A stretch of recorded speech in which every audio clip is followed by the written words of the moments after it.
Hey everybody, Roger Levin here with the Dental Practice Insight from Levin Group. I was having a conversation with a new client the other day, and he was telling me some of his barriers. He had a $1.2 million practice. He had about a 66% overhead. He was operating at 86% of his previous volume due to COVID-19 infection control protocols. And we were chatting about what he thought were his barriers. And I actually asked him, I love to ask questions, why was this a barrier when you knew a year ago? This wasn't a COVID-19 barrier. You knew a year ago that this barrier was in place, and by eliminating it, the practice could have done much better. He said, Roger, basically, I try to ignore the barriers. Well, I started thinking about that, and then I had an opportunity to talk to an organizational psychologist. These are psychologists that work with businesses. They don't work on you. They work on you from a leadership and personality standpoint, but they're there to work on you relative to the business and the business.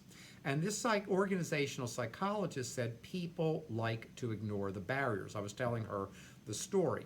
And she said, in fact, it's more natural to ignore a barrier so you don't have to deal with it. And what most people do is they ignore it until it becomes a crisis. Okay, well, COVID came, and COVID is a crisis. And what the organizational psychologist didn't say is that when you have barriers and you add another crisis, those barriers expand really fast, and then you have to deal with them.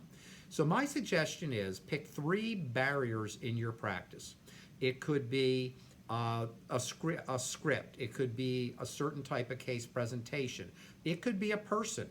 Whatever those 3 barriers are, determine how you're going to solve them, and then solve them, and do it now. Those 3 beautiful words that very successful people live by: do it now.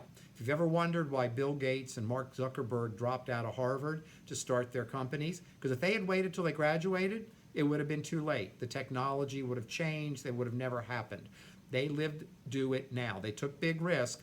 They lived do it now. If you solve barriers with do it now, that is low risk and high return.